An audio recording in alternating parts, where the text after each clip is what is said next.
Meghan Markle's new Archetypes episode talks about being a bad wife, a bad mother, and a good mother. This week's Archetypes talks about the stereotypes behind being the bad wife, and bad mother, good mother. Meghan doesn't know what a good mother is, as her own mother wasn't in her life for about a decade. Yet, she tells this grand story about how Doria phoned her, and she even recorded the conversation as proof that it happened. It was either an actor that she hired to sound like a mum, or it was her mother that she told to FaceTime her at a certain time while she was recording the podcast. Doria seems to be Meghan's partner in gaslighting the whole world. She was absent from her daughter's life, and yet when the daughter finally makes it big, she's back and all lovey-dovey, calling Meghan in the middle of a podcast, sounding concerned, and acting like butter wouldn't melt in her mouth. Why can't they ever do anything without drama? The podcast was about mothers, and it's only natural that she might talk to her mother.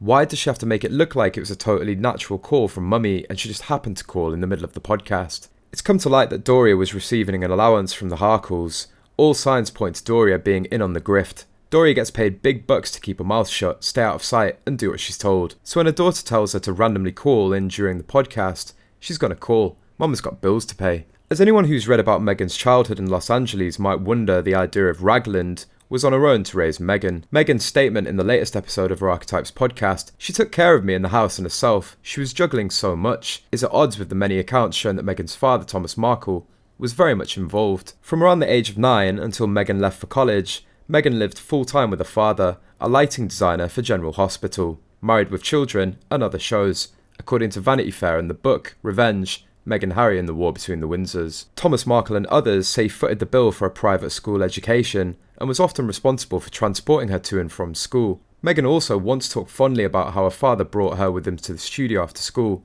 so she could do her homework while he finished work. In a podcast, Meghan gives no such credit to her father, even though she happily did so in the past. In certain ways, Meghan is like other famous people, particularly in Hollywood, who may be given to omitting uncomfortable details, glossing over timelines, and embellishing or even fabricating events in their lives as they build their public personas. Right now, Meghan doesn't want Thomas Markle anywhere near her public persona.